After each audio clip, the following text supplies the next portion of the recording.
जय श्री राधे कृष्ण। आप सभी श्रद्धालु श्रोताओं का आपके अपने YouTube चैनल मनोमार्ग में हृदय से स्वागत है। आज हम आप सभी के लिए लेकर आए हैं पौष मास शुक्ल पक्ष की विनायक गणेश चतुर्थी व्रत की पावन कथा, जिसे सुनने मात्र से ही मन को शांति और जीवन को सकारात्मक दिशा प्राप्त होती है। प्रत्येक महीने शुक्ल और कृष्ण पक्ष की चतुर्थी तिथि को भगवान गणेश का व्रत किया जाता है। शुक्ल पक्ष की चतुर्थी विनायक चतुर्थी और कृष्ण पक्ष की चतुर्थी संकष्टी चतुर्थी कहलाती है। ये व्रत जीवन के सभी विघ्न बाधाओं को दूर करने वाला और सुख समृद्धि प्रदान करने वाला माना गया है। तो आइए श्रद्धा के साथ इस पावन कथा का श्रवण करें और प्रेम से बोलें भगवान गणेश की जय। एक समय की बात है, भगवान शिव और माता पार्वती नर्मदा नदी के तट पर विराजमान थे। वहीं समय बिताने के उद्देश्य से माता पार्वती ने भगवान शिव से चौपड़ खेलने का आग्रह किया। भगवान शिव सहर्ष तैयार हो गए, लेकिन प्रश्न ये उठा कि खेल में जीत हार का निर्णय कौन करेगा। तब भगवान शिव ने कुछ तिनकों से एक बालक की आकृति बनाई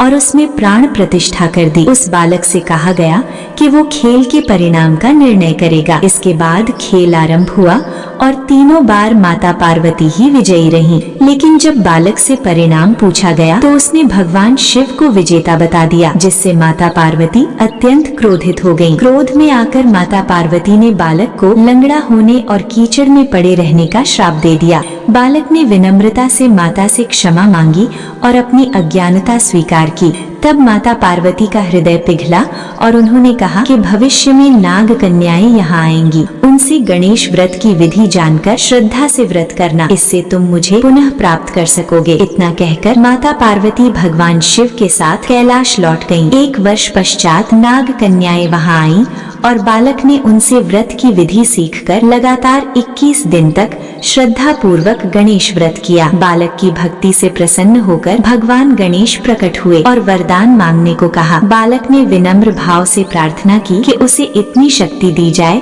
जिससे वो अपने माता पिता के साथ कैलाश पर्वत तक पहुंच सके। भगवान गणेश ने उसे मनचाहा वरदान दिया और अंतर्ध्यान हो गए। बालक कैलाश पहुंचा और सारी कथा भगवान शिव को सुनाई। उधर चौपड़ वाले दिन से माता पार्वती भगवान शिव से रुष्ट थीं। तब भगवान शिव ने भी बालक के बताए अनुसार 21 दिन तक विनायक चतुर्थी का व्रत किया, जिसके प्रभाव से माता पार्वती का क्रोध शांत हुआ और वे पुनः प्रसन्न हो गयीं। भगवान शिव ने इस व्रत की महिमा माता पार्वती को विस्तार से बताई। कथा सुनकर माता पार्वती के मन में अपने पुत्र कार्तिकेय से मिलने की अभिलाषा जागी।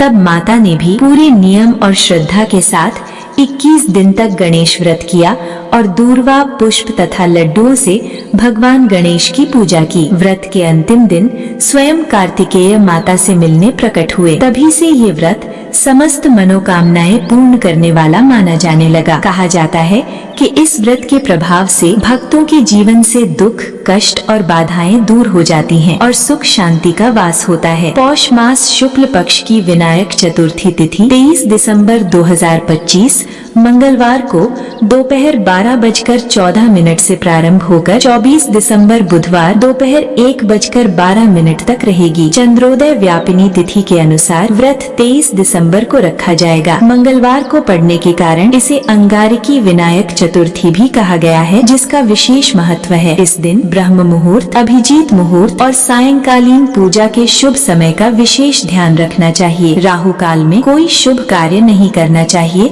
और चंद्रास्त से पूर्व चंद्रदेव को अर्घ्य अवश्य देना चाहिए। व्रत करने वाले भक्तों को चाहिए कि वे ब्रह्म मुहूर्त में उठकर स्नान आदि करके शुद्ध वस्त्र धारण करें और भगवान गणेश के समक्ष संकल्प लें। अपने नाम और गोत्र का उच्चारण कर मनोकामना प्रकट करें। दिन भर उपवास रखें। स्वास्थ्य अनुकूल न हो तो फलाहार किया जा सकता है। भगवान गणेश और चौथ माता की विधि पूर्वक पूजा करें। दूर्वा, सिंदूर, मोदक, लड्डू अर्पित करें और कथा श्रवण करें। इस दिन क्रोध, तामसिक भोजन और नशीले पदार्थों से दूर रहकर पूर्ण सात्विकता और ब्रह्मचर्य का पालन करना चाहिए। ओम गण गणपते नमः या ओम श्री गणेशाय नमः मंत्र का जाप करना अत्यंत फलदायी माना गया है। कथा, स्तोत्र और चालीसा का पाठ करने से व्रत का पुण्य कई गुना बढ़ जाता है। आशा है कि ये पावन कथा और व्रत विधि आपको अवश्य लाभ पहुंचाएगी। अगर आपको ये जानकारी पसंद आई हो तो वीडियो को लाइक करें, अपने मित्रों और परिवार के साथ शेयर करें। यदि आप चैनल पर नए हैं तो कृपया चैनल को सब्सक्राइब करें और बेल आइकॉन दबाएं ताकि आने वाली सभी धार्मिक और ज्ञानवर्धक कथाएं आप तक समय पर पहुंचती रहें। स्वस्थ रहें, सुखी रहें। जय श्री राधे कृष्ण। धन्यवाद।